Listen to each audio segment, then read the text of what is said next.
Are you searching for the best in online black radio? Then go to blacktalkradionetwork.com, helping you filter through the noise. Real talk, black talk.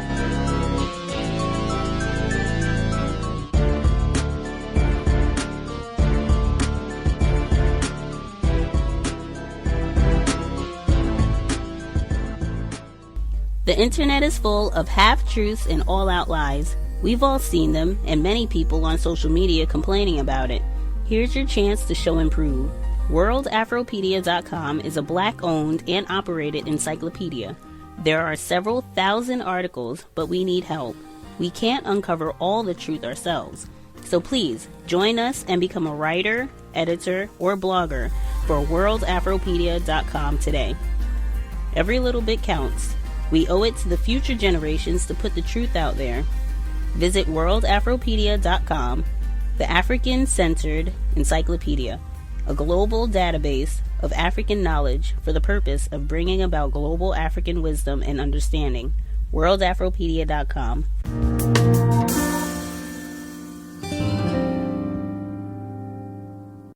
Governor Kathleen Blanco and New Orleans Senator Ann Duplessis celebrate a surprising victory in the Senate, a 34-4 vote in favor of their plan to take over failing Orleans Parish public schools. Our goal is to create a new kind of system that receives our children with open arms. It gives them the strength of an education that will propel them into a successful future.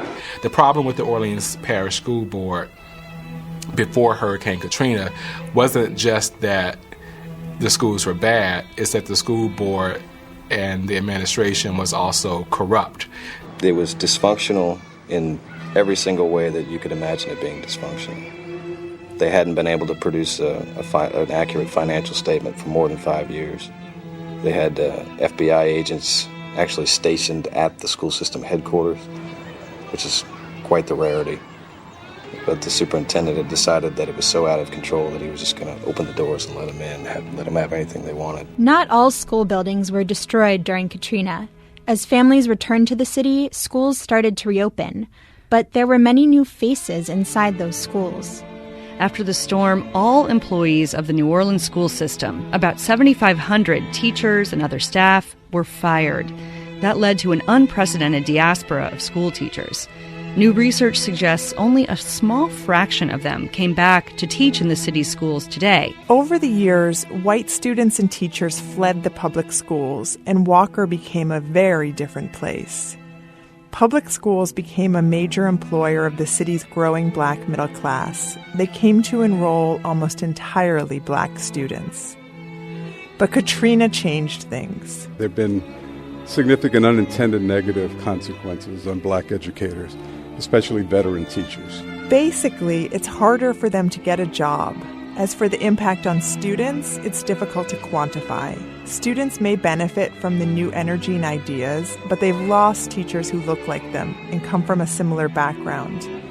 Many of those who opened new charter schools after Katrina were white and young and not from New Orleans.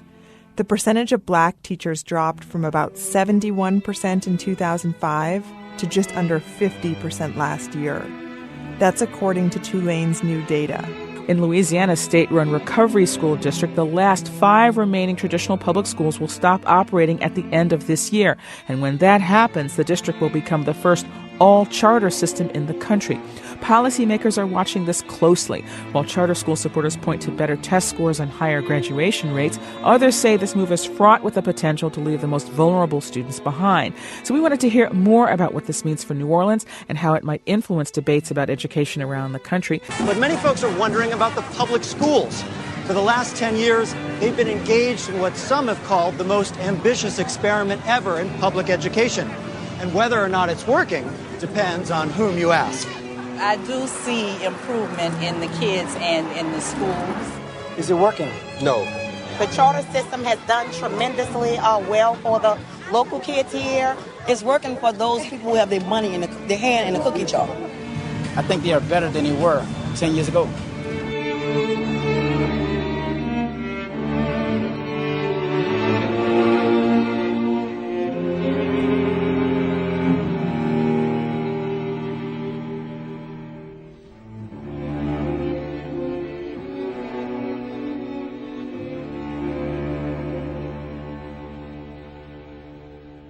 Context of White Supremacy.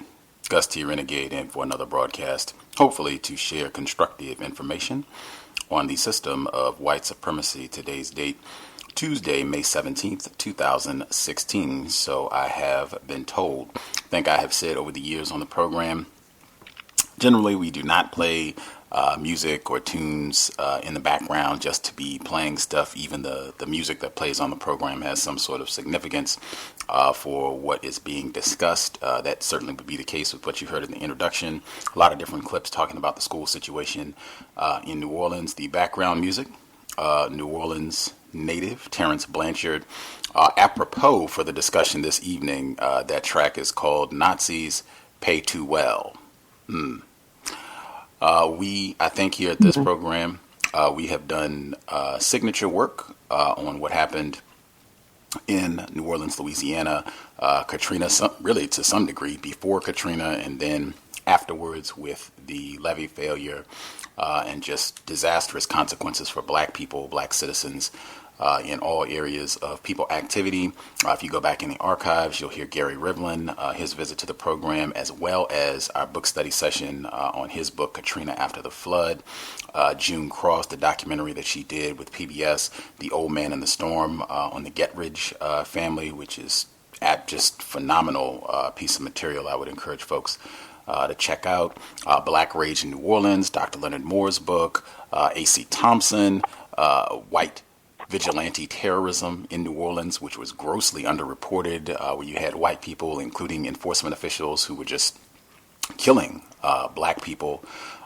Widely reported, talked about, should have been more discussed, in my opinion, in addition to many other broadcasts that we did, particularly during the 10-year anniversary of Katrina last summer. Lots of great information. Was a privilege to be able to cover and get out more information about what happened. In my opinion, one of the most important things to happen to black people in this part of the world in the last 25, 50 years. With that, and I think, as I've said, you could probably dedicate years of study to just any one area of what happened in New Orleans over the past decade or so, whether it's covering what happened with Charity Hospital. This evening, we're talking about the school situation, black mental health, housing. I mean, there's so many things. Even just Ray Nagin, what's happened with that could be years of study. But this evening, we're specifically focused on education. There's been a lot of commentary about what's happened in New Orleans with education. Even Oprah Winfrey's been involved. Spike Lee devoted time to this in some of his documentary films. It just continues to garner a lot of controversy. And it was on the front page of the New York Times just last week where they were talking about finally, maybe, returning control of the schools in New Orleans to the Orleans Parish School Board, finally. But even that kind of had a catch to it. And within the New York Times article, they referenced one of our previous guests on the program who was with us last summer and some of the outstanding journalism that they did covering these different bills around trying to return control of New Orleans schools to the local, predominantly black population. The New Orleans Tribune, great illustration of the importance of black journalism. I have it linked in the description for the program. Would definitely encourage folks to check out and read their content. They have a wealth of just phenomenal coverage, just about Hurricane Katrina in total and what's happened over the past decade or so, and specifically about this issue. They have pages and pages and pages just covering the evolution of what has happened with the education of black children in New Orleans. We'll be discussing their piece, their views on what's been happening, and hopefully I'll be able to provide some pushback since we don't have folks from the other side. As you heard in the audio clip, sometimes with this, they'll say, well, it depends on who you talk to, because some people think that they have done a great job over the last 10 years. So I'll try to give some pushback so we can get a more even discussion about what's been taking place. But joining us live this evening from New Orleans, managing editor of the New Orleans Tribune, our guest, Miss Anitra Brown. Miss Brown, you with us? I'm here. Thank you for having me. Thank you for sharing a bit of your evening. Lovely. Grand to have you back on the program. Always great to hear your views on what's taking place down in South Louisiana. Anything that you think would be important for our listeners to know about you and the work that you do before we get started?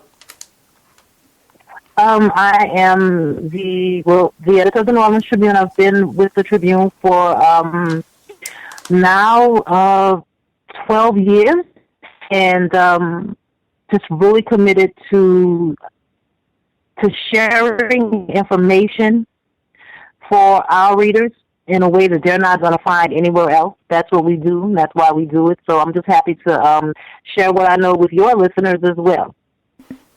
Outstanding. Outstanding. You are a black female for folks who have not seen you. Is that correct? Last time I checked. Right on. Right on. So much to cover. I want to try and get as much as we can and encourage. We have any listeners, if you are Louisiana residents, New Orleans residents, definitely chime in, give your views. If you have feedback on this, would be great to hear. Or if you have questions that you would like to ask, feel free to chime in. As I state, pages, literally. You all have devoted so much content, so much time to discussing specifically what's been happening with the schools in New Orleans over the past decade or so. Do you have children, Ms. Brown? I do. Oh, okay. I do. I have a daughter. Is she in? Go ahead. I'm sorry. I have a daughter, and no, she is not in Orleans Parish School. Okay. Was she ever enrolled in the Orleans Parish School System, or no? Never. Wow. Okay. Was that a deliberate decision to not have her enrolled in that school system, or? Yes. Wow. What was a part of your thought process in that decision? And I've had options to do otherwise, but first let me go back by saying that we were out of New Orleans for about 6 years post-Katrina. And at the time of Katrina, she was not yet school age. When we returned, so much had changed, and I just was not happy with the way, with the direction of public education in Orleans Parish specifically, that I made the decision that was not what I was going to do with my own child. Wow. Okay. So you definitely have a personal stake in what has taken place with the school system, because that could have been an option for your daughter in all of this. I know on this program we make an effort to focus on words regularly. And two words that I wanted to get to before I kind of get you to explain just kind of a quick synopsis of how we got to where things are at 2016, where they're finally talking about returning schools in New Orleans to local control, how we kind of got to that point, and then your issues with how that's being done. But two of the words that I've heard a lot, if you kind of listen, if you pay attention to any of the coverage over this issue over the past decades, I think two of the most prominent words that you'll hear are experiment and reform. What are your thoughts just on the use of those words as it relates to educating black children in New Orleans? Experiment, reform. Right. Let me just step back for 1 second and say this, that we all, whether you have a child in the Orleans Parish public school system or not, let me phrase it like this. Whether or not you have a child in public schools in Orleans Parish or not, whether or not you even have school-age children, we all absolutely have a stake in what has happened with public education in New Orleans, particularly post-Katrina. Yes, you absolutely hear those two words used a lot as it relates to what's happened in public education. You're going to hear one side like to call it, these fantastic, wonderful reforms that have worked so well in New Orleans that the rest of the country is now replicating them. And you're going to hear other people say that this has been a horrible, disastrous experiment. One in which children, mostly black, will suffer the consequences of. And, I lean toward that experiment side, that this has been one major experiment. And the reality is you'll hear early on in this talk and discussion and what was happening especially immediately after Katrina. Even those who pushed this, quote, reform, they called it an experiment. This is a great opportunity to do something different, and that's what they thought of it as. And so we all, the children of this parish, have been, what are you in experiments? They've been the guinea pigs, the variables. They have not been treated in such a way that would suggest that people are actually concerned about their educational well-being. More than an experiment, though, because I think that doesn't quite capture what has actually taken place and why. Because to say that it's just been an experiment would suggest that those who have been involved in it have actually been doing so because they want to see if this works. They want to see if educational outcomes will actually improve. That may or may not be one part of it. The other part, quite frankly, and I think has been just as paramount, if not more so, this has been an absolute wonderful opportunity for privateers and profiteers to come in and get all that they can. All the money, buildings, facilities, every dollar that follows every child. You have CEOs of these charter operations making six-figure salaries. There are some small school districts, and when I say CEOs of these charter operations, I mean somebody who is technically the principal of a single school, or maybe the CEO of a charter operation where they may run 2 or 3 schools. I've seen some small school districts across this country where, you don't have a superintendent making as much as some of these charter school operators are making, and they're running 1 or 2 schools, maybe 3 at the most. So it's been an experiment, and it's been an opportunity for some folks to get rich. And I call it so-called reform. It has not been real reform, and we could talk about that some more. Wow. I think it'll come out. It has certainly not been black educators who have been the ones whose bank account has ballooned with all of the quote-unquote reform and experimentation that has gone on the last 10 years plus in New Orleans. I guess to start to kind of... I'm sorry, I don't want to interrupt you. I was struck by something I heard in the clip, I believe, how they referred to these new teachers that have come in. And I think, did they describe them as new teachers, or... I think that was it was something essentially saying new teachers, new young, these young, bright teachers these are not teachers. This has been, this reform has opened the way for probably one of the biggest money makers in all of this. Just contract after contract, TSA. And I call those recruits. Those are not educators. So, no, the largely African-American population of veteran educators who were terminated post-Katrina, they certainly have not been benefiting from much of what's happened in reform, or this so-called reform, since then. Absolutely. TFA, Teach for America, which certainly an integral part of what has taken place in New Orleans, not just New Orleans, I think across the country, but certainly they've been a big part of the story about what's been happening with these experiments with black children. And just as you said, I think that's kind of an important part of where this begins. It actually would be a little bit before Katrina, because the Recovery School District, just to kind of explain for listeners who might not be informed about that was put in place before Hurricane Katrina, and then once they had this catastrophic levee failure and all this devastation, it was, hey, we can accelerate things with what we had planned for the public school system. Just can you give folks an idea of what happened, what the Republic School District, what that is, the implementation of that, and how that led to the mass firing of thousands of black educators? Sure, absolutely. So the Recovery School District, as you mentioned, was created by law of the state legislature, created the Recovery School District prior to Katrina. And during the first year, there were it was either 5 or 7. It was a very small number of schools, and I want to say from memory, no more than 5 schools that were based on the criteria that the law set out, school performance scores.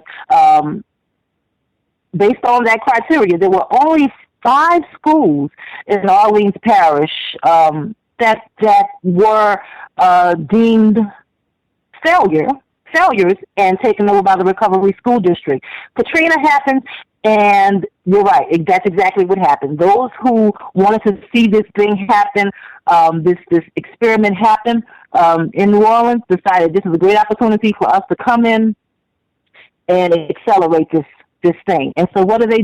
They get the Louisiana State Legislature to rewrite the Recovery School District law to lower the minimum, to change the minimum SPS score. So let's say that it was 80 before Katrina, and you had to have, say, an 80 in order to be considered failing before Katrina. Well, they decided that post-Katrina, the score will now be 100. And I'm just using those as arbitrary numbers. I believe the actual numbers were 67, and then they changed it to 80. But so they raised the SPS score that you need to be considered failing. And so now you have, instead of 5 schools considered failing, you have almost every school in the Orleans Parish public school system now considered failing, not necessarily because they were actually failing, but because the law had been rewritten to facilitate this takeover. So that was the first sign that something isn't right about this. And, one of the things that has bothered me immensely as this whole thing has progressed over the last 10, 11 years is that these same legislators, these same lawmakers who were complicit in this experiment, they continue to act as if they did nothing wrong, when in fact they were responsible for allowing this to ever happen. Because if you have a law, then the law was perfectly fine on August 28th, 2005, but all of a sudden on August 29th or sometime thereafter, you decide, we want to make the score higher so we can now include more schools in the takeover. You know that something isn't right, and that you're doing a disservice to the people that you represent, and that you're not serving their needs. You are serving the needs of a select population who is somehow able to give you something that perhaps you don't see your constituency being able to do for you. And that's what happened. And there's so many people, so many individuals and entities that have allowed this to happen on their watch that it's sickening. I suspect one piece of pushback, people who say, hey, Ms. Brown, I disagree. I think, what's happened over the last 10 years has been an improvement.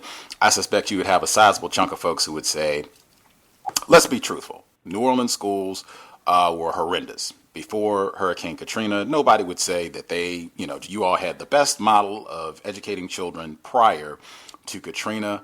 That the test scores were terrible for many of the schools. There was a lot of corruption reported with the school board, that there needed to be change. What would your response to that be? My response to that would be, it's twofold. First of all, were there problems with the Orleans Parish public school system prior to Katrina? Sure. There are problems with school systems across this country. They had problems in 2005. They have problems today. So do those problems, issues, challenges need to be addressed? Absolutely. What was done in New Orleans was done, it's how they're addressed. And they need to be in concert with the people of the community that it impacts. Last time about this great democracy that we live in was all about. This was not done that way. They used an opportunity, but everybody was gone. to take over schools. And to be completely factual, there were schools, parish, prior to Katrina, that did quite well. They're the same schools that are doing quite well right now. Those are the schools that are now under, that remained, because of course, not every school was considered safe even after they changed the law. Those are the schools that remained under the control of the Orleans Parish School Board, just a handful. But there were schools that did well. When it comes to education, I often say we have every school system. I don't care how horrible or terrible it is. If you go across this nation, in any public school system, you will find a school or two or three or maybe five, I don't know, some number of schools that are doing great work, educating students from all backgrounds. We know, and when I say we, I mean educators, administrators, we know what works. It's happening in select schools across the country. Why not take what we know that's working and make it happen as best we can in every single school in a system? Of course, you can't have a cookie-cutter approach to it because students have different needs, but there are things that are working. You're using them in this school, but the school across town you're not doing. And so even in Orleans Parish, prior to Katrina, you had schools that were running fantastically. You had schools that had top scores. You had schools where the students were top performers. And if you went on those campuses, they were the biggest campuses. They had the most resources. They had the best teachers. 15 minutes away on another side of town, a school may have been the least, one of the lowest performing schools. But if you went on campus, it had one of the worst facilities, less resources. If you maybe took a survey of the number of veteran educators, highly qualified educators, you would see really huge differences as to compared to what was happening in another school. So, before Katrina, was Orleans Parish school system, in trouble? Sure, yes. But you don't come in and help a community, or you don't come in and make changes in a community saying that you're addressing a problem without working with the people in that community. So that was that I was able to food and we need to change them. Because I probably would be very quiet about this whole thing. If it wasn't true, that we would do the best. But you hit on it. I look at the data. I look at the data when it comes out every year, typically in the fall. So, of course, I looked at the data last fall.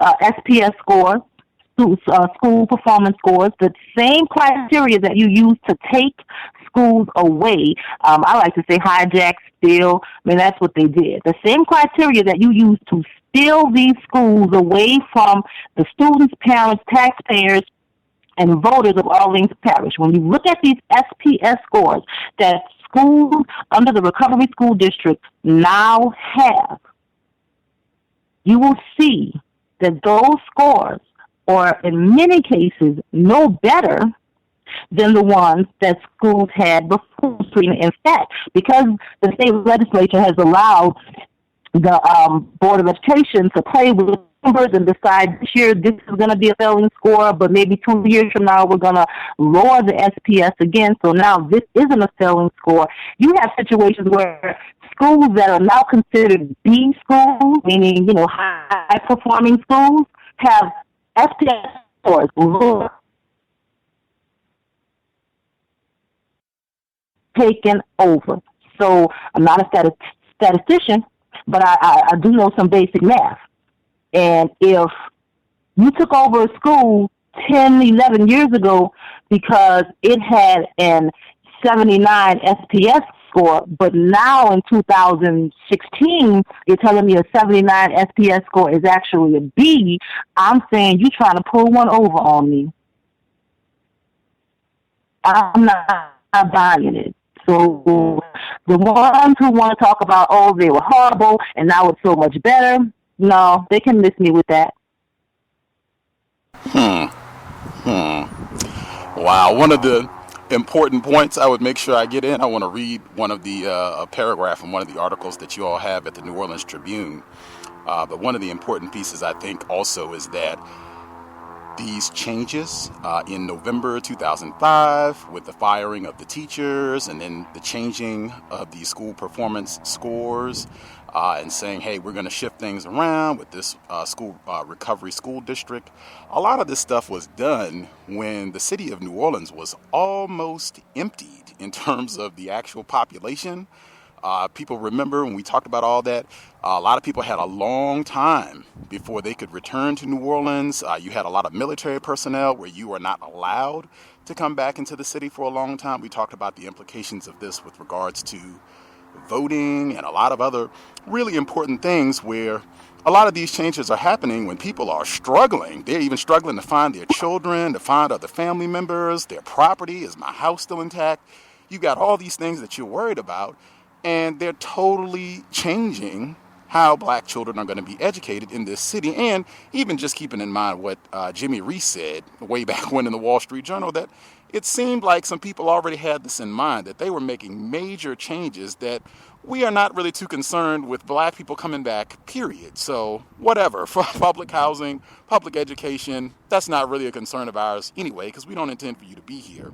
But we poor black people to come back anyway, so absolutely. You all have a piece just in terms of the history, because a lot of people do bring that up to just, really emphasize like, hey, the schools were terrible, so you shouldn't be complaining. We tried to make things better, and they were horrible what you had at first, so, you should be happy with what you've got. You all have a piece at the Tribune, New Orleans Education Reform, a guide for cities or a warning for communities. And this is written Kristen Burris. And she writes, first and foremost, charter school advocates ignore the history of white supremacy. The public schools in New Orleans had challenges before the storm because of racialized state neglect. How do charter schools remediate this history of racism? They don't. Second, the city's veteran teachers, most of them black, were fired after the storm. The state said then that there was a teacher shortage and signed a contract with Teach for America, whose recruits are generally transient, inexperienced, and white. This move disenfranchised black teachers and also harmed black students by denying them qualified teachers who have taught and lived for years in the community. Third, charter schools are being operated and governed without the input of the black community. Local folks often can't get charter school applications approved. They don't sit on charter school boards, and the locally elected school board no longer controls the majority of schools in New Orleans. The Board of Elementary and Secondary Education, BESE, rules from Baton Rouge.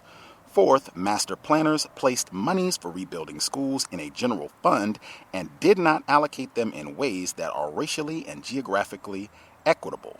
Many black working-class neighborhoods downtown do not have public schools now. Most have been rebuilt uptown. There appears to be a concerted effort to destroy black neighborhoods by depriving them of the resources needed to rebuild and thrive.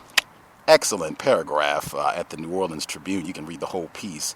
With the recovery school district specifically, who's on this board? What kind of controls do they have? And is it true that this was only supposed to be in place for 5 years and they were supposed to return control to the local Orleans Parish School Board? So any school that's, well, let me start from the beginning. There is no recovery school district board. The recovery school district is essentially a local education agency, so it's a state agency. It operates like a school district and have a superintendent. So technically, the board that controls the recovery school district for all intents and purposes is the State Board of Elementary and Secondary Education. We call that the BESE board. These were statewide elected positions with a few appointments made by the governor. So you have a mix on the Bessie board of people who are elected statewide and some appointments made by the governor. Here's the thing.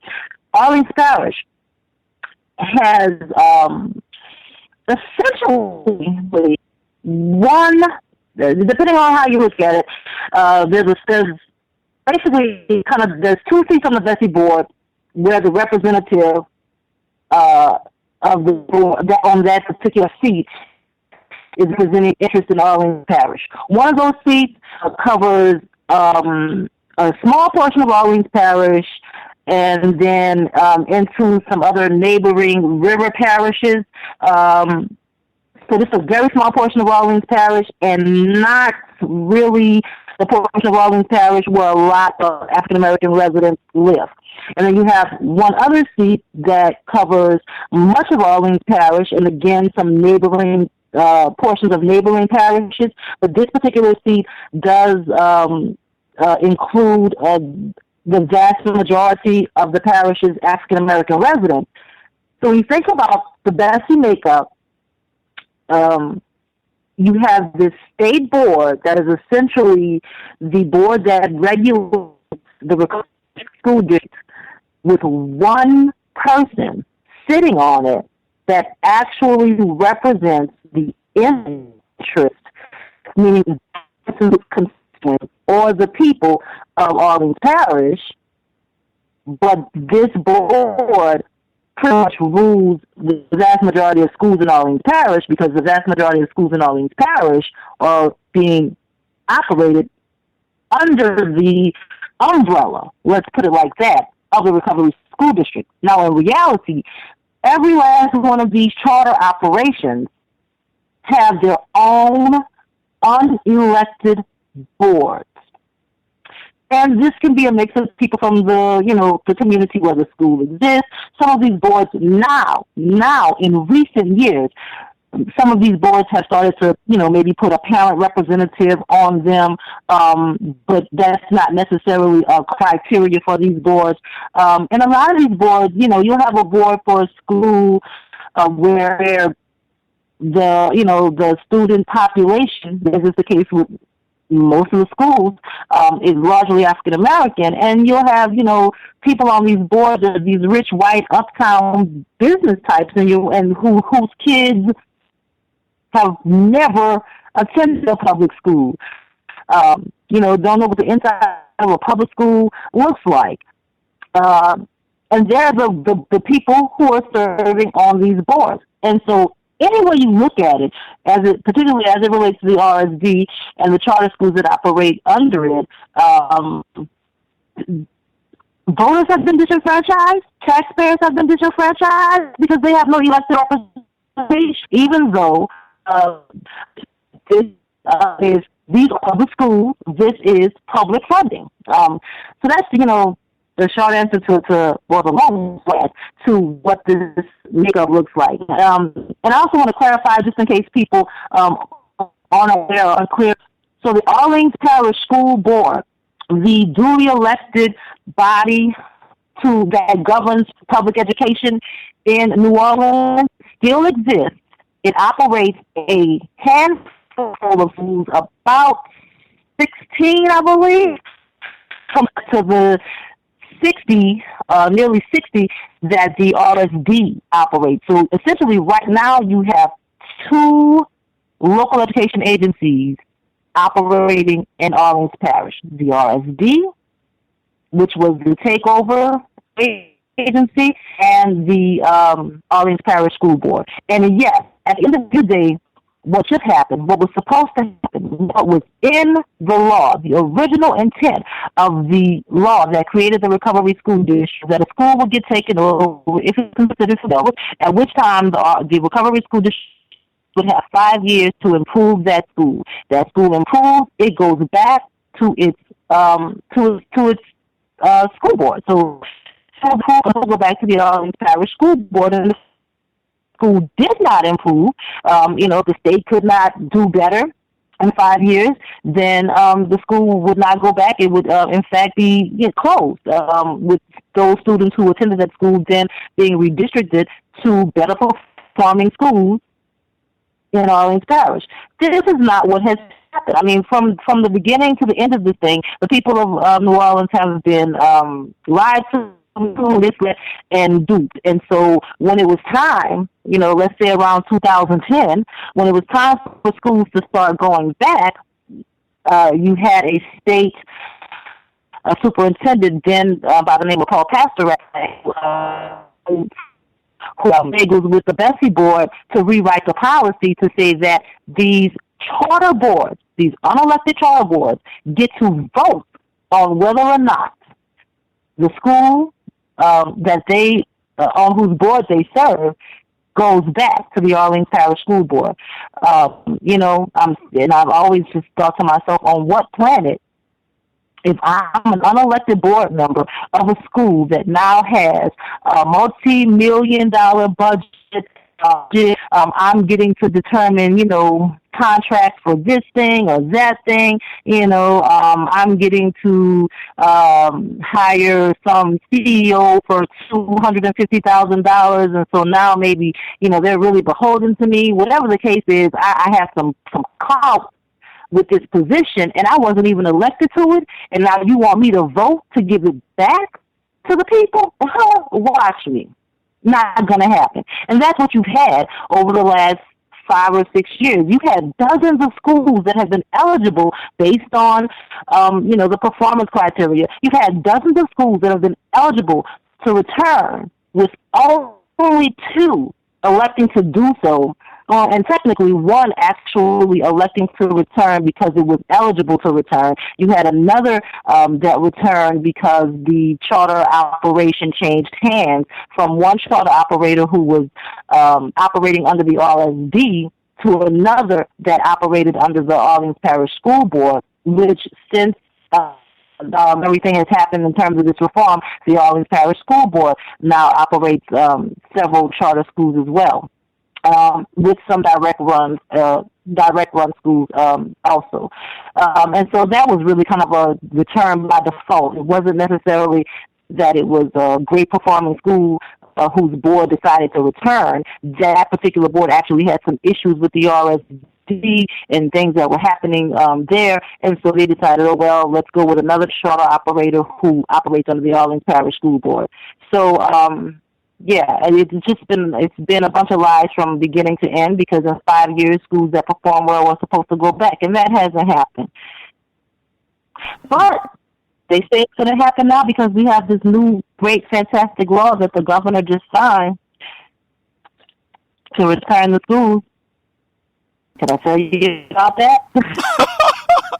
We definitely, I want to hear you explain the difference between HB 466 and HB 432. But just before we get to that, I wanted to ask, as you said that, I thought that was important, that number one, this was only supposed to be a 5-year temporary thing, and it has not played out that way at all, that they have just continued to change the rules where it's consistently to the disadvantage of local black parents, black students, black educators.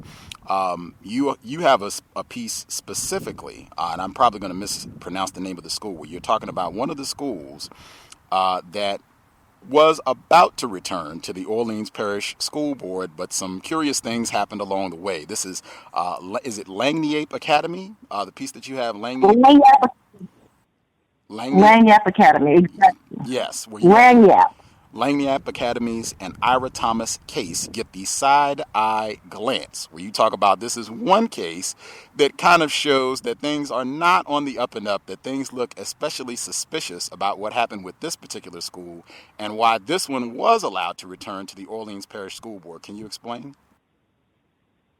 Yeah, well, the thing with Langniape Academy, and this was one of the schools, it never returned to the Orleans Parish School Board, even though it's SPA high enough for the board to elect to return, and the board did in fact elect to they wanted to return to the Orleans Parish School Board. Before they could do that, the RSD says, hey, wait a minute, these guys have been doing some funny things as it relates to, if I'm not mistaken, it had to do with special needs students and and the services they were providing for them, which all along, the services that many of these charter schools in the recovery school district have been providing, and their ability or their willingness to properly serve special needs students on their campuses has been a major issue since forever. Since this thing began, it's been a major issue that for all intents and purposes, for many years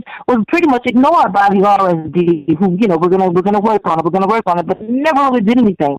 Well, all of a sudden, now, the issues at Lagniappe Academy, whose SPS score was high enough to return, for the board to elect to return, all of a sudden the issues that they had were so flagrant and so horrible that the recovery school district yanks their charter, basically closes them down.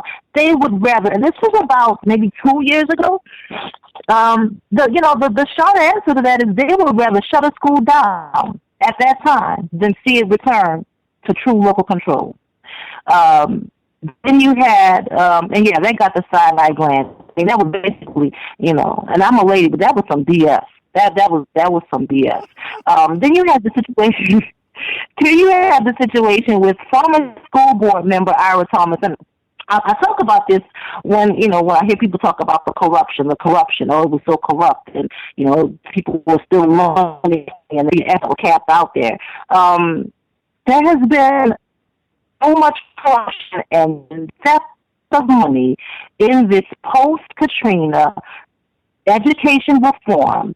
You have had numerous instances of trust school officials dipping their hands in the kitty, stealing tens of thousands, in some cases 70,000, 50,000 here, 70,000 there, tens of thousands of dollars over and over again, unchecked, because there really is no accountability.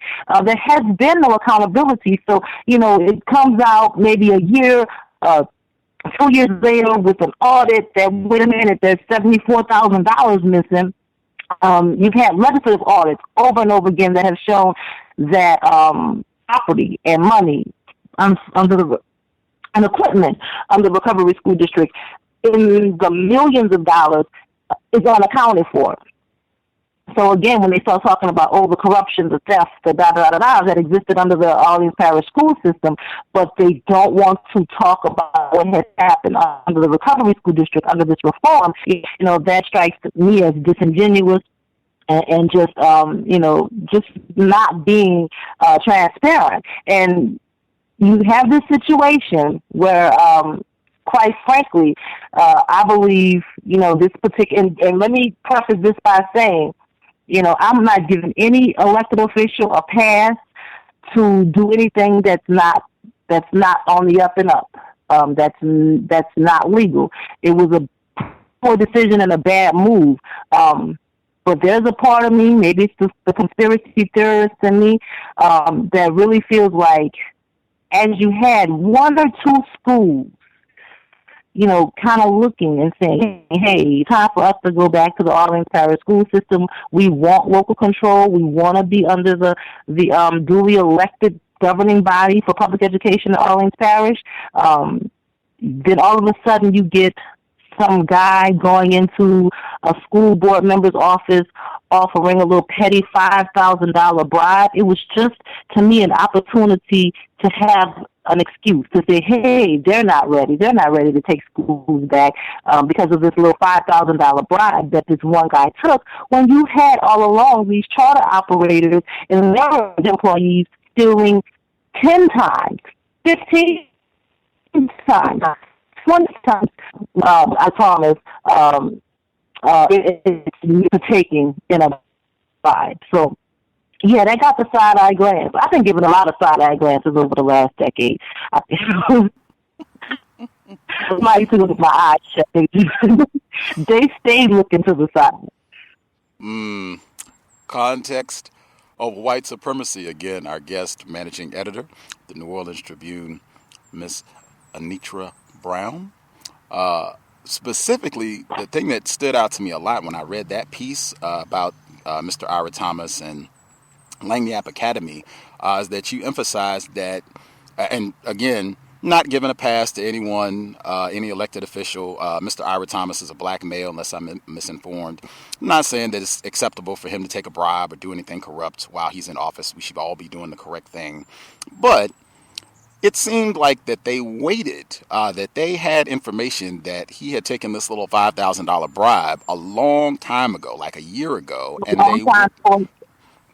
they waited. Exactly. They waited to release this when it was more convenient to say, hey, wait a minute, it looks like we have schools that are looking at going back to the Orleans Parish School Board, local black people being in control of schools in their area, to say, oh, wait a minute, we'll sit on this for a year and wait until, in terms of timing and these schools looking to go back, to say, oh, no, you can't go back. Look at this. You got these corrupt officials. He's taking this money. It's the same old thing. We can't go back to what we had before the storm. No. And it's been my experience. I have seen that within the system of racism where, again, not excusing incorrect behavior, but if somebody did something wrong, let's go ahead and address this now. Why wait, a year for this person where they can continue to do more corrupt things over the next year while you're waiting on this?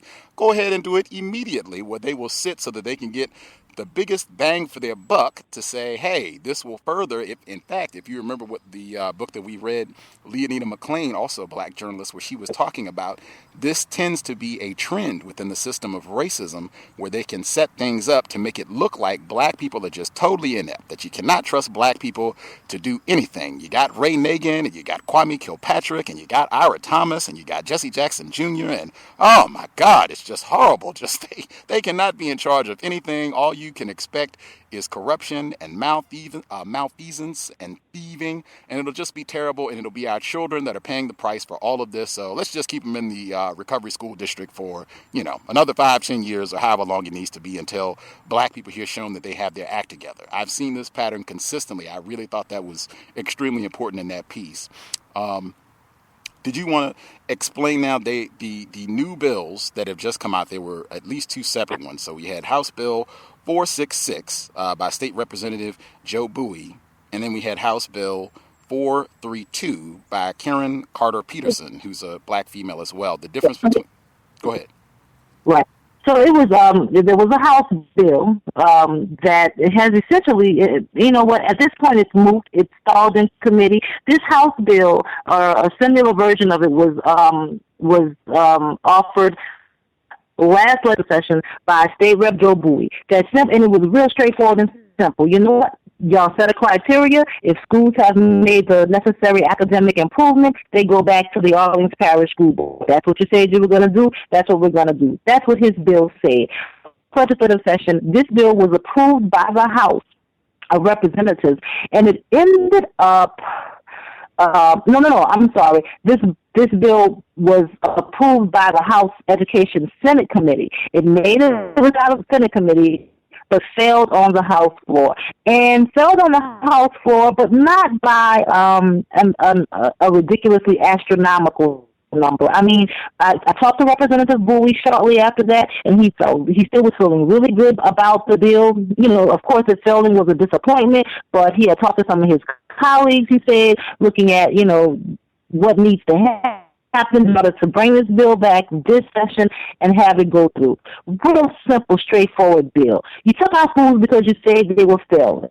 The ones that are failing, give them back to us. Sounds good to me. And what's really been happening over the course of the last, really strongly over the course of the last 2 to 3 years, I think you've seen a groundswell of people, parents, taxpayers, voters in New Orleans saying, yeah, we were pretty much tired of this stuff. Give us our schools back. And so, and then with the very, even though it fell, with the very close margin that bill could have, is gotten through, there was another element. These pro-reformers, these experimenters, I can't think what the other words I want to call them, I can't say on air. But so you have another element, this reform movement who absolutely sees, they see that they cannot continue to keep public education away from the public. That the people of New Orleans want their school back. And so this legislative session, you had a Senate Bill 432, offered by State Senator Karen Carter Peterson, who was there. And, of course, she was there when the original bill to take over schools passed. She was there before then. She actually, we can go pre-Katrina to about a year before Katrina. There was a bill that passed that weakened the powers of the Orleans Parish School Board, moved some of the financial oversight to to another organization, basically outside one of these groups that supposedly comes in and handles your financial matters when you're in disarray. Or allegedly disarray. At any rate, she pushed for that bill. So she's been at the forefront of doing some things long before Hurricane Katrina. This was her bill to return schools. 11 pages, and just a very, in my opinion, and the opinion of the New Orleans Tribune, it gets a D or maybe an F for effort. If this is a return about school, Orleans Parish, to the voters, the people, the parents, the students of Orleans Parish, it gets an F for effort because it does not do that in any meaningful way. There are so many sanctions or this bill, this SB 432, which passed the Senate, passed the House, and as of last Thursday was signed by our governor. This bill has so many criteria, so many things that the Orleans Parish School Board cannot do in terms of management or oversight of these charter operations that they might as well stay where they're at. So you basically have a bill that returns the schools without returning the schools. It keeps everything practically status quo. In fact, in that New York Times article that you referenced, that referenced us, the current state superintendent of schools, actually agrees. Oh, yeah, it's pretty much status quo. And so what I see happening here is you get a group of people, getting an opportunity to get some political capital by saying that, well, we pushed through this bill to return schools, when they actually didn't. The bill that they pushed through didn't really return schools. And there's a very problematic portion of this bill that I keep trying to, even though it's passed, I keep talking about. There's a portion of this bill that allows, once they've returned, that allows, quote, return, allows any of these charter operators to petition to become their own local education agencies. A local education agency is basically the federal terminology for a school district, meaning a governing body to have control and oversight over local public education. How are you going to have a city? And what I foresee happening, what I absolutely foresee happening, is many of these charter operations petitioning to do just that. I fear that in 5 to 7 years, we're going to see, instead of a New Orleans with the RSD and the Orleans Parish School Board operating, we're going to see a New Orleans with 15 different school districts. And it's just going, with each one of these school districts will actually have these operations. I don't even want to call them school districts. Each one of these school operations will have complete governing control over their school or the schools that they operate. They will have complete control over the money that follows the students, that follows the facilities. It's going to be, in my opinion, worse than what we have now. And it is absolutely, it has to be a civil rights violation. And there's a like, please let one of these charter schools petition to be an LEA, granted LEA status, so that lawsuit can be filed, because then maybe finally then we can shut this thing down. Context of White Supremacy. This, in my view, would be another case. I think I wrote it in the description. Frequently, racists can do a very good job of making it seem that black people are in charge, whether they put a black person in an elected office, or they'll say, hey, Ray Nagin is in charge of New Orleans, or whatever the case may be, when that is not the case at all. It may look like we're giving control back to local black people of their schools, but when you actually dig into the details, that is not the case at all. There was... Go ahead. No, I think one of the most disheartening things about everything that's taken place, and what I've done over the last several years is kind of read and research, literally, the playbook, the manuals that some of these reformers have out there about pushing the reform effort across the country. And I was particularly struck, that is, by one section, where they say that, a part of their plan, a part of their program is, in order to get community support for reform efforts, is to gain the support of trusted individuals within the community, and then and use them to then continue to propel the reform. I'm always particularly disheartened by, unfortunately, the number of African American leaders, elected and otherwise, who've allowed themselves, and some of them get their little feelings hurt when we use this word, but there's no other word to describe it, who've allowed themselves to be co-opted, and I'm going to add something to it, co-opted for crumbs. They may be getting, I don't know, a little, a job here or there, or a position for this person, or, maybe a nice little donation or a grant here and there, but at the end of the day, they've allowed themselves to be co-opted for crumbs and have sold their community out in the process. Those two bills were night and day. One was 11 pages, one was 2. You didn't need 11 pages to return the schools. You did not need, if you were really trying to return schools to the control of a local governing agency, you were really trying to return schools to the people of Orleans, you did not need 11 pages to do it. You need 11 pages to pull a fast one, though, and that's done. Wow. Ray Nagin's name has been mentioned a few times. Might be another great example of getting a few crumbs, where ultimately what you're doing is not going to help black people. And great illustration, after you get those few crumbs, that does not necessarily mean that things will go well for you. That once you have served your purpose, you can conveniently be dumped when you are no longer needed.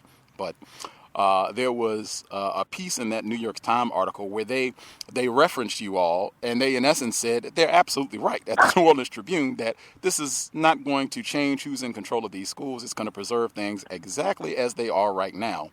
But within that piece... Now, stop that part. I read the New York Times piece where they called us blah, blah, blah, and the very sentence was...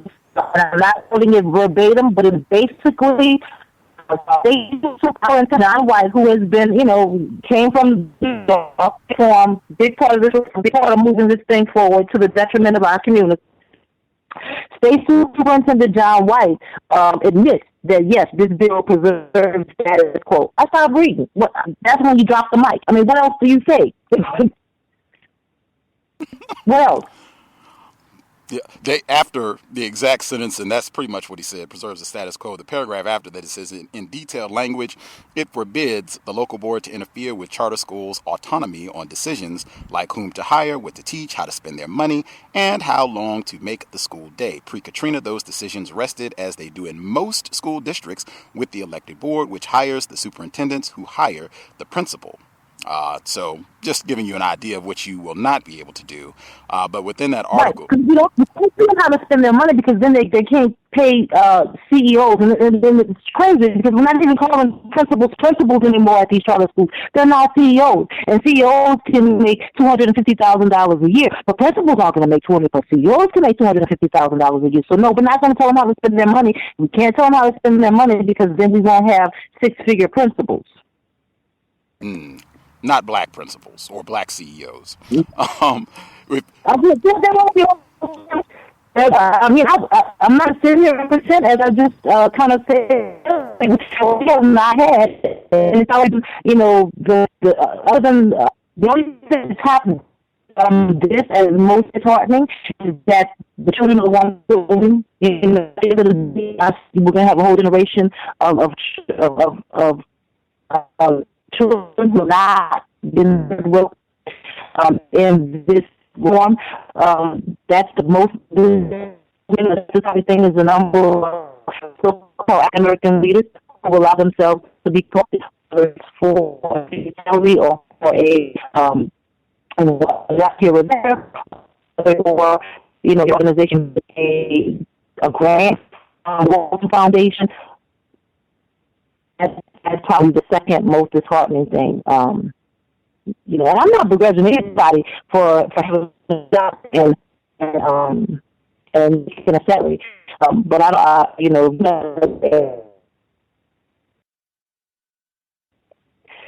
if you have to sell out your community and do it, and when you called on it, then we have a big problem, because that's what we do at the New Orleans Tribune. We, for 30 years, we have told the truth. We've been an unfettered for the community, and we're not going to stop now. The Times piece, they continued after that. They said that some worry that with the return to local control and without the state's prodding, the schools will lose momentum and urgency. They hear return and recall a school board that was notoriously corrupt and dysfunctional before the storm. Its televised meetings were bring your popcorn events. Like watching Jerry Springer, said Joey LaRouche, the principal of the KIPP Charter High School here, who graduated from the city's school before Katrina. And then someone commented to what Mr. LaRouche said. He said to compare the pre-Katrina Orleans Parish School Board to the Jerry Springer show is actually an insult to Mr. Springer. As someone who has lived here and been involved in this community for most of my life, I cannot overstate how dysfunctional the public school system in New Orleans was before the state took it over.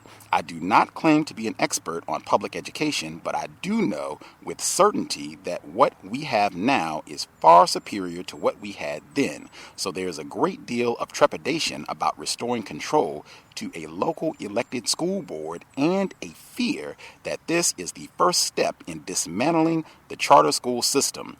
I, for one, hope that this is not the case. And I've seen quite a bit of feedback that kind of has that same kind of, oh no, they're going to have, control back in the hands of these black people and it'll be terrible again. Your response to that would be?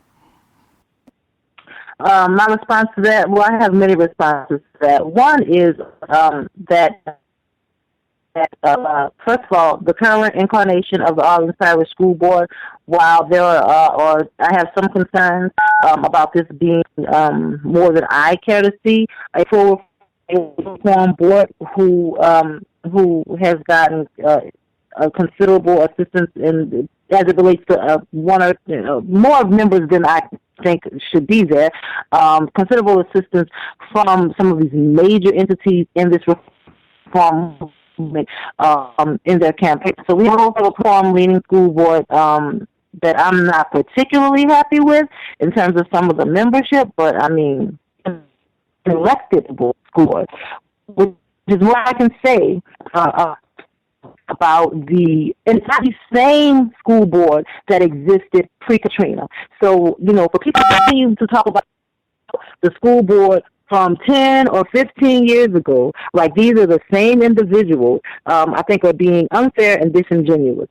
This is it's not the same incarnation, and it is an elected school board, meaning at the end of the day, these are the only people that speak to and for and answer to the voters of Orleans Parish.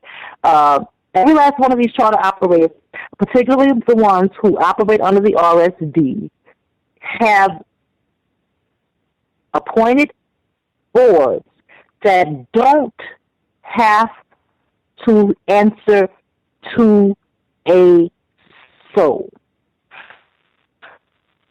Public money to run these schools. That is called taxation, without representation.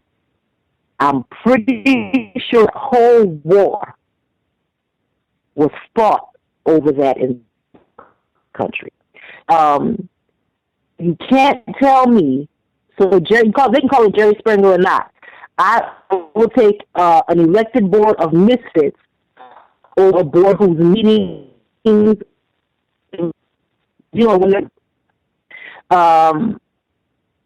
and the thing is, this board is not a board of unruly people who are, acting crazy and throwing chairs on the stage. This is not the same inclination. In fact, the board we had right before Katrina was not the same board that many of the people who talk about how hard before Katrina, they're still not talking about the same board. There was an election.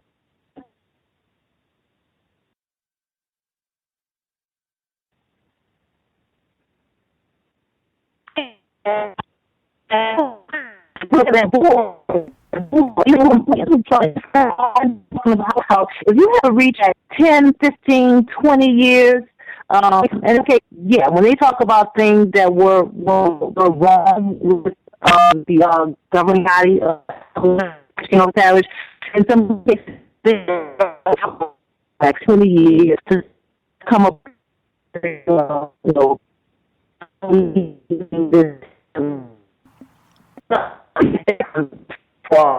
he overreached, and then the other response I have to say, and I've kind of already touched on it. So one is that we're not talking about the same board, we're not talking about the same people, we're talking about different board. The thing is, I'd rather have an unelected board. I'd rather have an elected board than an unelected board. And right now we have 40-something unelected boards deciding how taxpayers views, making from how your child matriculates through school. And foster parents who have no clue, because what school member do I call when my child has an issue? My child has this school, I'm explaining to them, even which has this unelected board, you're still a voter.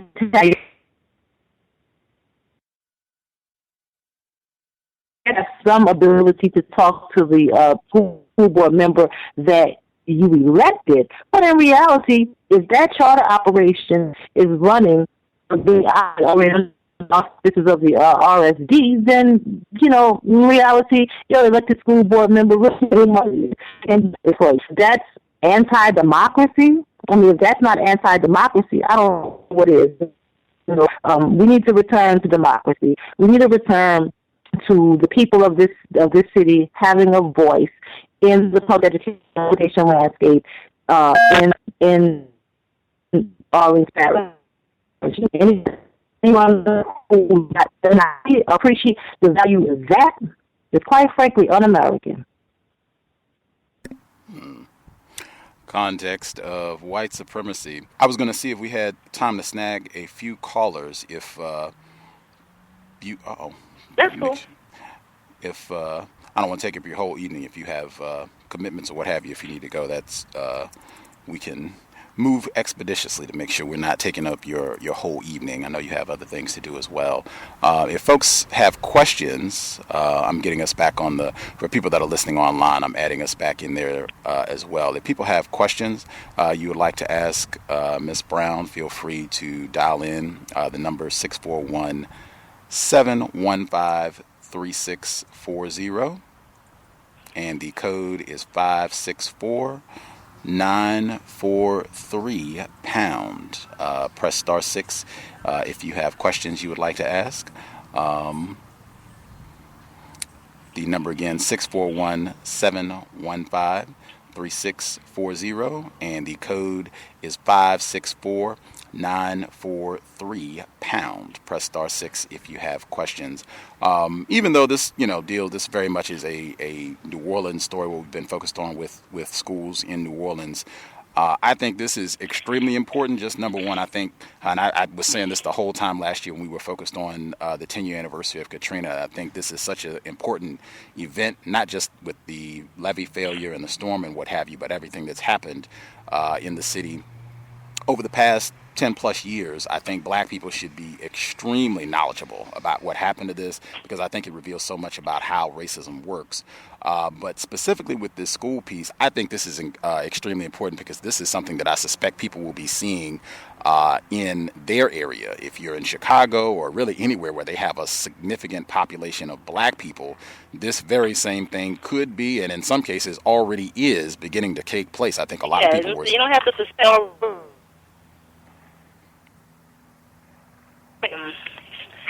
Last year, some true education advocates hosted were invited educators and policymakers from across the nation, but particularly some of these where this same kind of so-called reform effort is beginning, early stages of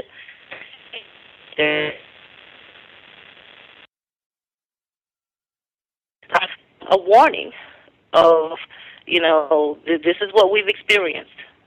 This is what happened. You guys have the advantage because it happened to us. We weren't here for the most part. The sun while our city was deep, and we were, trying to piece our lives back together. You have an advantage because that hasn't happened. That kind of disaster that we experienced hasn't happened where you're at. So keep fighting. It's happened already in place, and it's actually hold up New Orleans as a map. And so this was an opportunity for a lot of the true education advocates and people who have done the research and know, so what really happened in terms of and in terms of performance, to say, hey, everything that you've heard is not true. And let me say this: I'm not going to sit here and tell you that even right now in Orleans Parish, either the Orleans Parish School Board or the Recovery School District, that there aren't some that are doing well. Particularly the Orleans Parish Board, where the high-performing schools, the schools already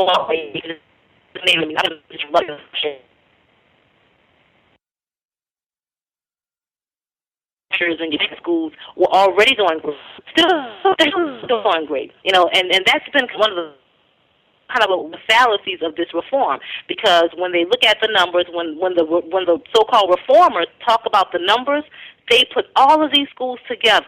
Well, you came and you took all of my apples to turn them to oranges, and then you must put all of these. Now look at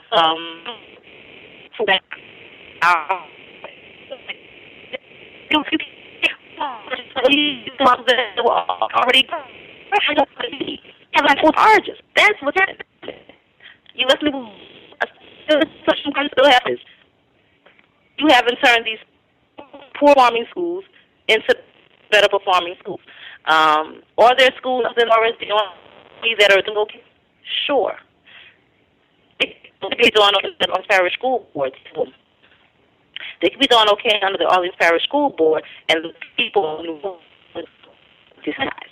They could be doing okay under the Orleans Parish School Board, and parents would have an elected official that they connect to and understood that this is what my interest, instead of saying, I will school to go, when they suspended my first grader.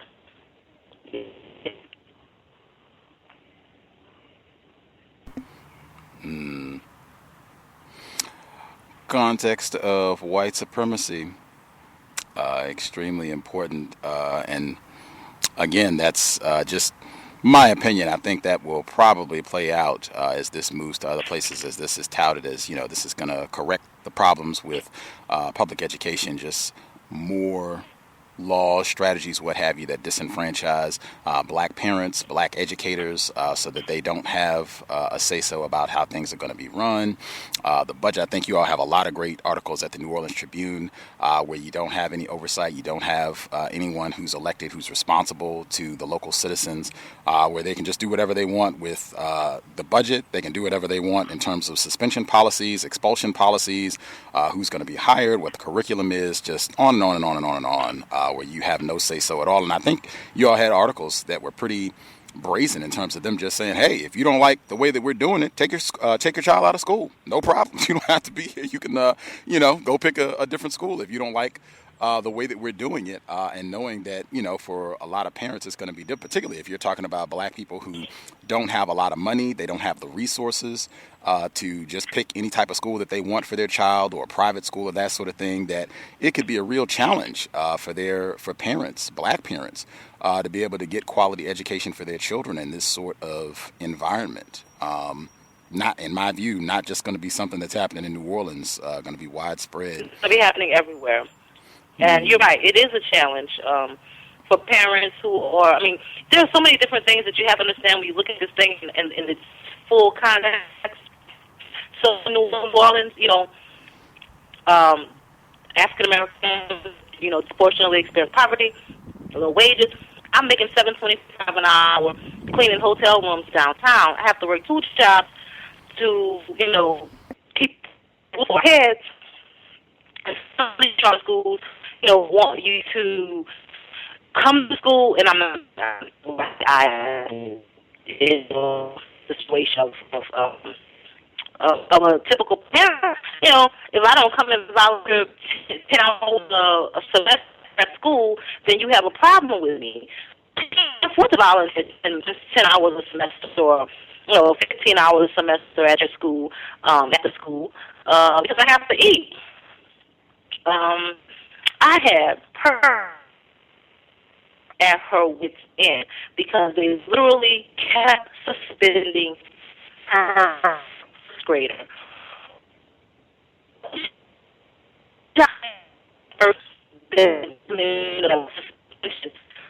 Beyond means, but they kept suspending the child. Then, last suspended him. She was told the day after that, like a week yesterday. Then she was told, but yes, tomorrow, we have a. He's not. He can have a chaperone on the field trip. He can't field trip. The charter would tell us. So I from the New Orleans Tribune. I'm concerned. Call from who was suspended to watch, and you wait all the time he was there to come back to school. Take me to come back to school. I can't to school hard because of field trip, and I'm saying at the school synagogue. You live somewhere there, like school field trip. So why the child cannot come to school tomorrow? I promise you, the school leader that I spoke with on the phone, with the 15 minutes the parent was calling me back. Miss Anitra, I know you, but now all of a sudden everything, and my child can go to school. So many cases, I just don't know. They have with some information that they have the right to push back against this. They don't know. They don't have the time. They're so busy trying to keep their heads above water that they just don't know, and they can't. And they're stuck. They're stuck in this system. Wow. I have heard that repeatedly, not just in the realm of education, but taking advantage of black people, particularly black people, if they don't have a lot of money or if they're not well educated or what have you, where they can get them where they're just not totally informed about all of their rights or all of the options that they have about how they're dealing with a particular situation, and even making sure that that's the case, where they're not properly informed about how things are going to play out or what options they have or what rights they have for themselves as a parent or for their children. I have heard that play out, not just in New Orleans, but really on a global scale, where that seems to be standard operating procedure. It's why it's illegal for states to learn these rights. You give them information and you got a problem. Absolutely. I think that's one of the primary goals of the New Orleans Tribune, to make sure that people are more informed about things that are happening and can make better decisions about how to deal with these situations. That's why we use those. For sure. I'm going to check in to see if folks have any questions they want to make sure that they get in. Thomas in New York, and for folks, if you had any problems, I guess hearing, hopefully the archive will be able to have it so that it's pristine, so that people can hear the archive content. Thomas in New York, did you have a question you wanted to ask Ms. Brown? Good evening, Gus. Good evening, Ms. Brown. Greetings. Good evening. How are you guys? I had a couple of questions, but first I just wanted to say I'm in New York City.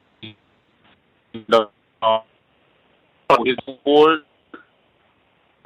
It has to do with unions as far as the Board of Education goes. But my question for you is, I had a couple.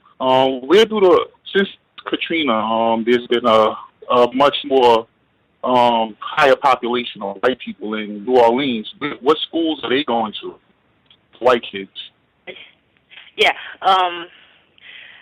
So, I said earlier about those, these schools that were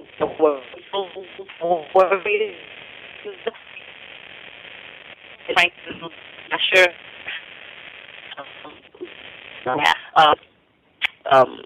And there are some other schools, Raj, at the elementary level that's new school. When you have a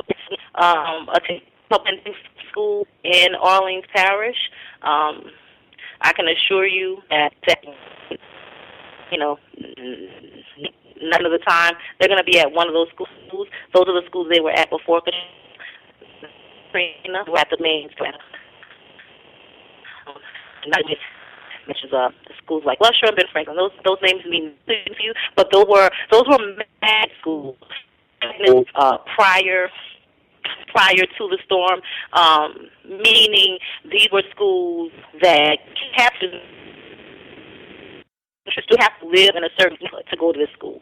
If you performed at a certain level on a test, you could anywhere and go to a McMain, go to a Lusher. So you see, sometimes a lot of any of white public school, you're going to see them for the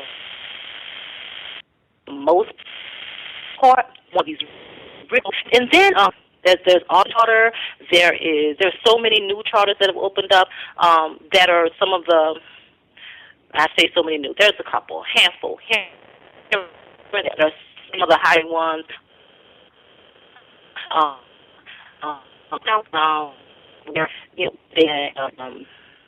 They've finagled their admissions requirements.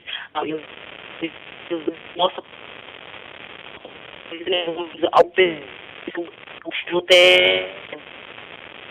They have you're a teacher, you're a professor, you're a seat at a high school that was a high-performing school before storm. Well, now half seats at Lusher are reserved.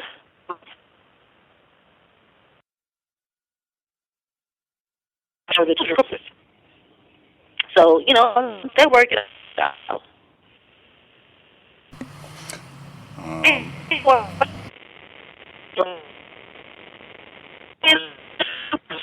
The ones who are in who are in the public system, they're making sure they're the ones who have higher resources to matriculate.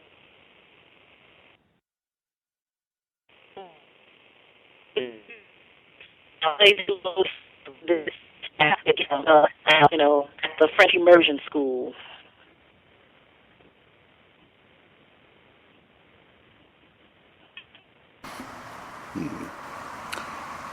Roz, did you have a quick question you wanted to get in to Ms. Brown again? I know some of the folks were saying they still were having some tech issues with the line being clear. Roz, did you have a question you wanted to get in?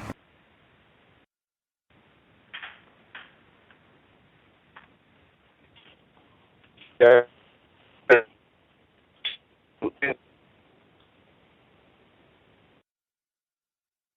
situation is, do they allow black people to homeschool?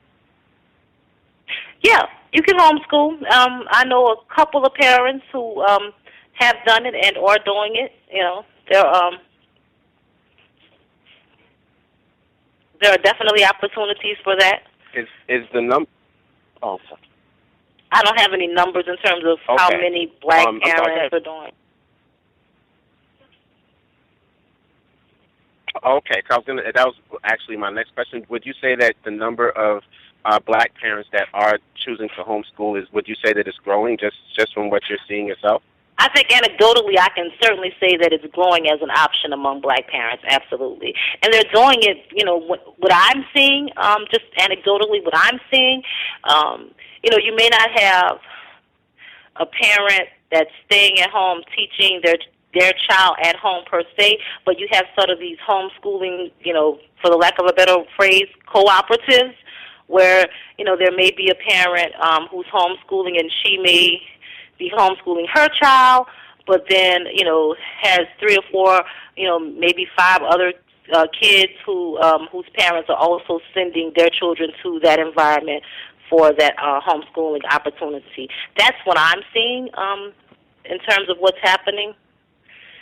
And again, it's anecdotally, I can't give you a number. I can certainly say that, from what I've seen over the years, have I seen this as a growing option and something that more black parents that I come in contact with are either doing or considering? Absolutely.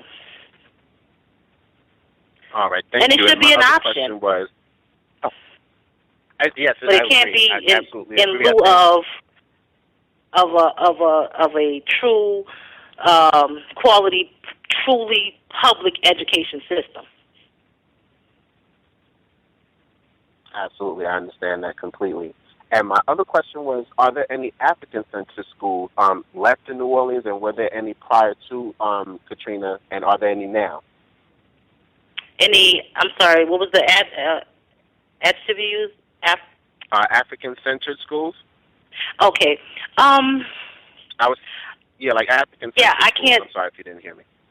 Yeah, no, I can certainly tell you that right now, in this post-Katrina environment, there are no truly what I would consider an Afro-centric school or African-centered school. Of course, it's so much has changed in terms of personnel. I would say that before Katrina, because 71% of your educators were African Americans, just, that environment in and of itself was one in which,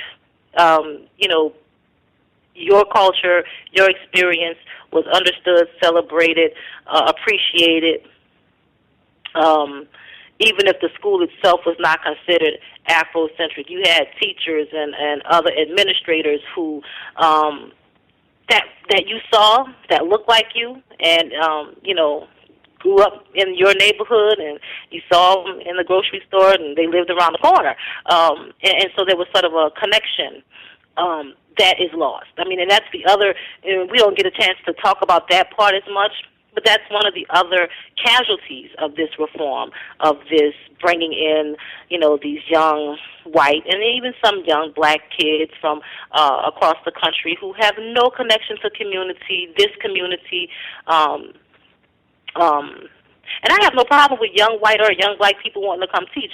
Go get a degree in education. Show me that that's what you really want to do, and that you're just not trying to pay off, student loans with a couple of years of service. And that's what's happening. These kids are coming in here, working 2 years, and leaving for the most part. No connection to community. They don't connect with these kids. They don't identify with them. At the end of the day, some of them don't even care.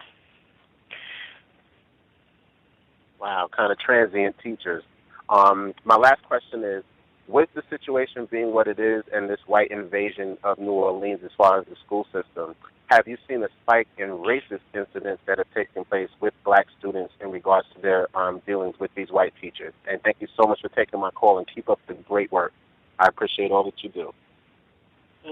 Sure. You know what? I don't have any specific numbers that will let me say I've seen a spike. What I can tell you, just from stories that I've heard, and what I know in terms of discipline statistics in public education, and this is across the board in New Orleans and everywhere else, that our children disproportionately impacted by school discipline, suspended and expelled at higher rates for infractions that are, not necessarily worthy of suspension and expulsion. I know for a fact that many of these schools, many of these charter schools, do have these very strict policies. They want kids to walk on a straight line with their hands behind their back, and if they're not doing that, then they're being unruly. And so you do have this culture, this environment where, it's a part of that school-to-prison pipeline. And in a lot of ways, and I've said this before, and I've heard others say it, and I absolutely believe it. This reform, this so-called reform, completely created to feed the school-to-prison pipeline.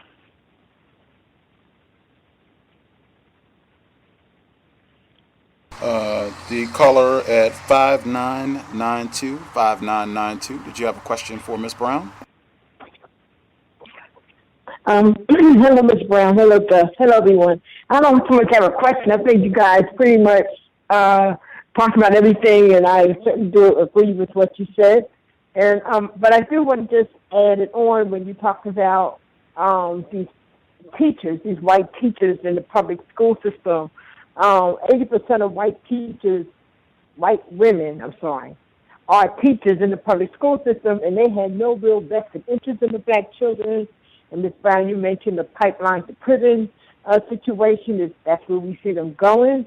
And I keep thinking about the 1968 Ocean Hill-Brownfield affair, where the Jews they blocked the efforts of blacks in Brooklyn, New York, to control the education of their own children. I constantly think about that because in the context of white supremacy, I see that it's still being enforced because I'm in the Northeast, and it's terrible over here. It's terrible, the inner city school systems here in the Northeast, as well as it is across the country. So if you want to make any comments, I would appreciate it. But my thing is about all these white teachers in our schools. I know they have no vested interest whatsoever. Like you said, the younger ones, they may stay 1 or 2 years and then they will leave. And our children are not getting any real substance from the public education system. Then we have to think about the trauma that they bring into the classroom. I did walk away from one career into teaching back in the early 2000s, so I saw it firsthand as a social worker. I saw it firsthand, the type of issues that children bring into the public school systems that are never addressed. But in the meantime, they're supposed to adjust to the white teachers, adjust to No Child Left Behind, and all these other variables that the children are not even really focused on. So if you want to address that, I would appreciate it. If not, I thank you for being on the show. Sure. I'm sorry, Gus. I don't know if it's my line or I'm just having a little trouble hearing. But I think I heard the caller just kind of talking about some of the things we were talking about in terms of the disconnect between the teachers, particularly some of the young white teachers who are now in the urban classrooms, in places like New Orleans and across the nation. And yeah, absolutely. And let me say this. As someone who was educated in public schools in the New Orleans metro area, who had white and black teachers when I was growing up, am I going to sit here and say that, all white teachers don't care? Of course not. Sure, there are some people who are teachers, whether they're white or black, who absolutely believe in the importance of reaching children and teaching them and nurturing them and educating them. Those are educators. What I'm saying is that what's happening here and in many other places is that educators have been replaced. So you have this twofold thing. You have people who aren't even educators in the classroom. They've been replaced by recruits. And then when you top that with so many of these quote-unquote teachers in the classroom, totally disconnected, don't, understand, don't look like, can't empathize or sympathize with the experiences of these children, they are ill-equipped. I'm not going to say they're bad people. They are simply ill-equipped for the task at hand. And that would all be well and good, except our children are suffering. We got to address that. We have to do something about that. I can't remember, where I read the quote, where I saw the quote, but, I think about this all the time. It's kind of funny that, we have put the education of our children in the hands of our enemy. I'm not saying all white folks are the enemy, but in perspective, just think about the history of America. We're the only folks who have allowed our enemies to educate our children, and things need to change in that regard. And I don't know if that happens through, us building our own schools, more homeschooling, but I do know that the public education system is funded by the public, and that whatever else we do, we have a right and a vested interest in making that work to our advantage. We have a right to make that work for us, in addition to anything else we do. Am I still on? Oh, yes, ma'am. We can hear you. I have a horrible connection. I'm sorry. Yeah, it's wacky with the tech issues. I'm not sure what the issue is, but yeah, we could hear you crystal clear there, or I could hear you crystal clear. I hope everyone else can. The caller at 5640, did you have a question for Ms. Brown? You should be with us. Yes, I'm not sure if this was brought up, but I wanted to pose to the lady. Has Dr. Umar Johnson been to New Orleans to any of the public schools or any of your community gatherings to talk about just some of the issues that have been raised, such as the school-to-prison pipeline and other, issues involving black students? And I also wasn't sure if you've heard of him or if you've read his book on the academic Holocaust against black boys. And then lastly, if you've heard of his predecessor, Dr. Jawanza Kunjufu. Thank you. I'm very much aware of who Dr. Umar Johnson is. He's been to New Orleans on a couple of occasions that I know of, where, of course, he talked about those various things. Just in this post-Katrina environment, it's hard to, we're really at a point right now where the people who know and get it and understand, and appreciate and are mobilized, this reform effort, and that's the other thing that I think your listeners need to know, especially across the country in places where this thing is beginning to happen or is in the throes of happening. This thing is not like some happenstance, fly-by-night. This is a well-funded, high-powered machine. When we start talking about the Walter Foundation, the Broad Foundation, the Gates Foundation, and many others that I can't rattle off right now, but those three comes Kellogg Foundation, those four, in fact, come to mind right off top. We start talking about some of the most wealthy families and foundations in this country funding this thing. And it is now, 11 years after Katrina, so entrenched that even when a Dr. Umar Johnson comes, he's kind of preaching to the choir, and people, of course, whose feet are on the ground and trying to do the work of making a substantive change and changing the direction of this reform effort, and moving our community in other directions that I think it should go into in order to address some of the negative impacts. And sometimes, and this may be just, my perspective of it, after you've been fighting something so long, sometimes I feel like it's just, sometimes just a drop in the bucket and it's not enough. But I'm very aware of who Dr. Umar Johnson is and the work he's done. I'm not as aware, and his book and his positions and philosophies on many things. I'm not as aware of his predecessor, though. Dr. Kwanzaa Kunjufu, he's been a guest on the program. He also has done quite a bit of work on the impacts, educational impacts, how racism has disrupted education for black children, black boys, and black girls. I think his most recent project deals specifically with black girls and a lot of the hurdles and problems that are in place to make sure that they are not receiving the highest quality education that they can in the system of racism. Dr. Kwanzaa Kunjufu. Before we let you go, I know you had said that you also thought it would be important just for folks to also look at, like I said, you could probably spend years on many different aspects of how racism has disrupted, really eviscerated the quality of life for black people in New Orleans in a variety of ways over the last decade or so.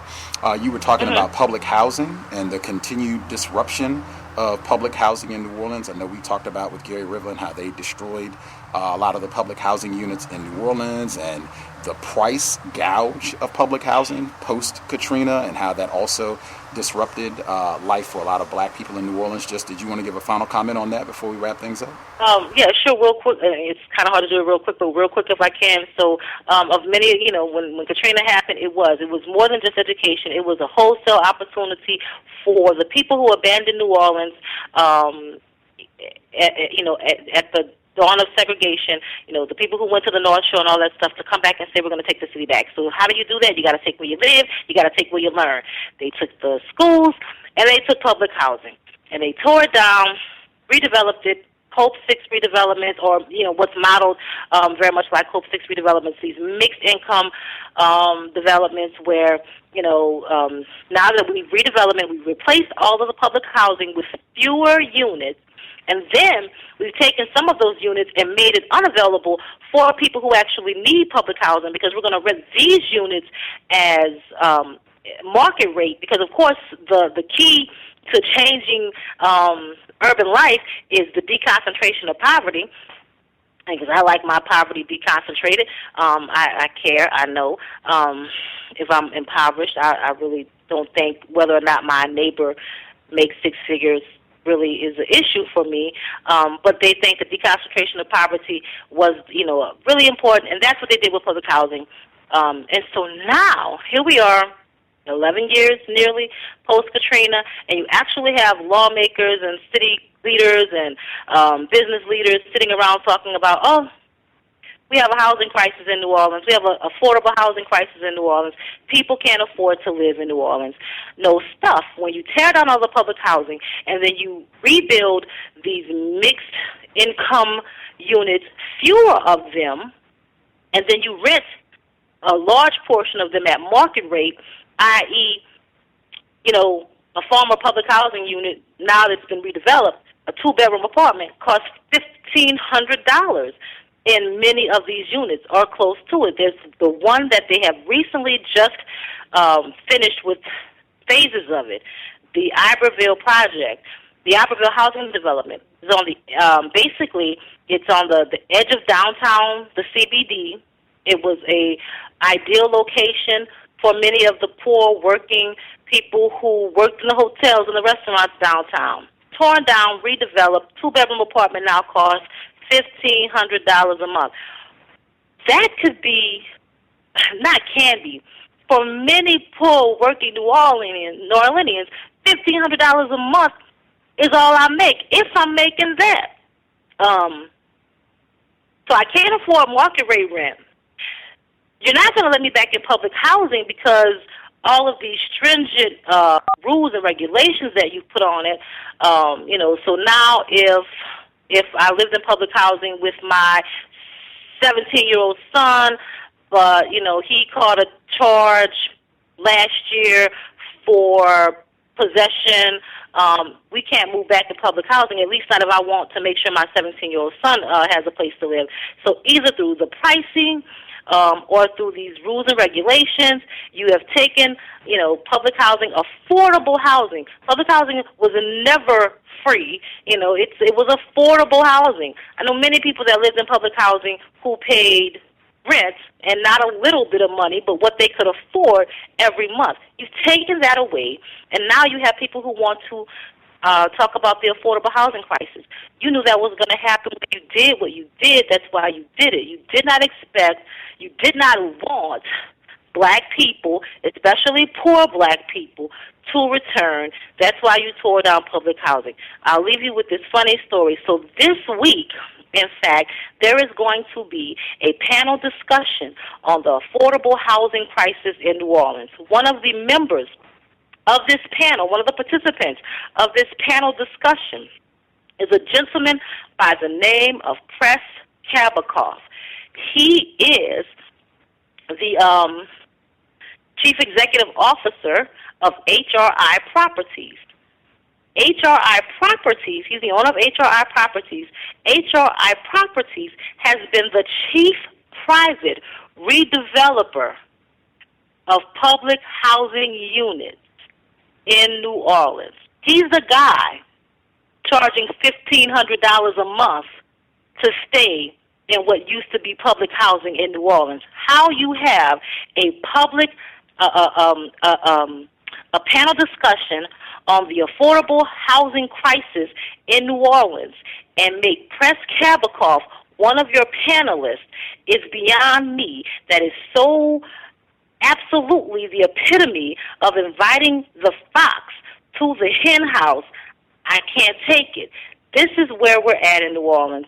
It makes me sad. I don't know what else to say. It was all planned, and maybe Mr. Kabikoff is coming to apologize for what he's done and to see if he can make amends. Maybe that's going to go. You know what? If this radio hosting thing doesn't work out, you could go on the comedy circuit. Press Kabikoff is not coming to apologize. He's coming to tell us why everything he's doing has been perfect and tell us what we need to do to return to splendor. Oh, he wrote this little document right after Katrina called Return to Splendor, how this was the perfect opportunity to make New Orleans a wonderful place again. And now he's on a panel about affordable housing crisis in New Orleans. Yeah, I'm sad. I told you before I'm moving to Washington State. Oh man. Nothing I've said consistently, if you look at Hurricane Katrina, it was devastating. And you talk about tragic on, like biblical proportions. If you look at what happened, yes, immediately August 29, 2005. But if you follow everything that has happened in the last 10 years, that was the real disaster. Buddy, it is about on par. If you just keep following the story and what has happened, like, oh man, that was just the beginning of the tragedy. But you can get a lot more information about what we've been talking about in terms of the school situation and the housing situation, really all areas of people activity. What happened with Ray Nagin, the shooting on the bridge that just came up, the Danziger Bridge incident. Go to the NewOrleansTribune.com. the NewOrleansTribune.com. You'll see a lot of great material, not just from our guest, Miss Anitra Brown, but a lot of the other great journalists. Absolutely. Got a lot of great journalists writing for us, so you'll see a plethora of things. Please visit us. Like our Facebook page. We're on Facebook as the New Orleans Tribune. Follow us on Twitter at NO Tribune. There you go. It's linked. You can get the website linked in the description to the program. I'm following on Twitter as well, so you can go to our site. I'll make sure to repost their Twitter page also, so you can follow and keep up with all the great information. Thank you so much for hanging out with us this evening and giving us an update. Always a pleasure to have you on the program, and we'll look forward to speaking with you soon down the road, Ms. Brown. Thank you very much. I look forward to it as well. Outstanding. Enjoy the rest of your evening. Thank you, you too. For sure. Context of White Supremacy. Again, had some tech issues that were a bit surprising. Just because I was in a spot that I've done like many programs, private area and fast internet connection, and just was not good. But hopefully that will not be an issue, because we should be here the next, I think, 4 days in a row. Pam should be here tomorrow. I know many listeners have been requesting that we address what to do or suggestions for black people who have a family member, or maybe a close friend, but certainly family members who are unfortunately in some sort of tragic arrangement where they are married to a white person, or maybe have had a child with a white person, or looking like they're headed that direction. Suggestions, things to do. Pam will be here to discuss that tomorrow. Hopefully we won't have any of the tech issues. We should be here on Thursday. I was able to confirm Dr. Frances Cress-Welsing, her sister, Lauren Cress-Love, she'll be with us this coming Thursday. Always a pleasure to talk to her and just to keep Dr. Welsing's spirit with us and get more information, some of the things that she remembers about her. That'll be Thursday. We'll be here Friday with the book study session, Medical Apartheid, Harriet A. Washington, phenomenal book, required reading in my opinion, study session number 5, and then the compensatory call-in on Saturday. So stay tuned. Hopefully it'll be a little clearer. It won't be so difficult for folks to listen in and get the information for the next 4 or 5 days that we're on. If you have other questions, suggestions, other than gripes about the tech issues from today, I'm very well aware of that. So if it's something beyond that, feel free to drop an email, untiljustice@gmail.com, untiljustice@gmail.com, on Twitter @untiljustice, @untiljustice.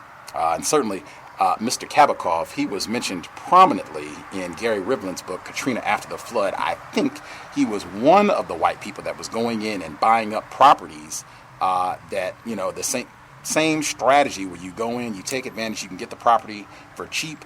When the property value is low, you can gut it, renovate it, and then sell it at a much higher rate. I think they have whole books talking about this, Naomi Klein, Disaster Capitalism, where whites can come in and really turn a pretty penny at the expense of black people. But I think he was one of the folks that was mentioned by name that was doing this in the days, weeks, months after the storm, Hurricane Katrina, and the levee failure. With that, we will wrap things up. I would spend time getting folks in, but just the tech issues have me a bit more concerned. So we'll make time. Well, I don't know if we'll make time for that tomorrow, because I know Area 8 tends to be a very popular subject matter, so we might not have time for that tomorrow. But I'm sure folks will get an opportunity to share their views, comments, thoughts down the road, because we'll be on a lot this week. With that, thanks for the folks tuning in, being patient, hanging in. I hope you were able to get information, because I do think this is a very important subject matter, and I know we have listeners that are in the Louisiana area.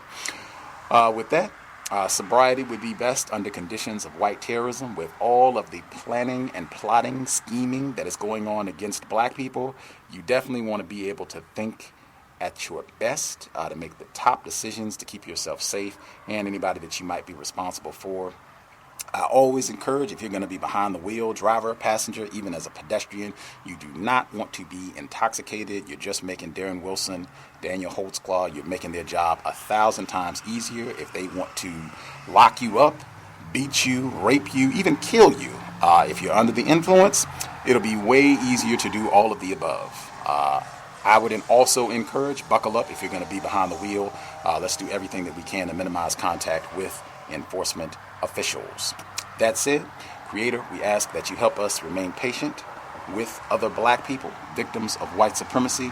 We ask that you help us remain patient with ourselves. Remind us to demonstrate the highest levels of black self-respect at all times, in all places, each and every time we are in contact with another black person. It has been time. Replace white supremacy with justice immediately. Cal signing out. Thanks all for tuning in. Nigga, you so brainwashed. I'm a victim, brother. Problem. You're a victim. Man, I'm a victim of 400 years of conditioning. Shut up. The man has programmed my conditioning. Mm-hmm. Even my conditioning has been conditioned.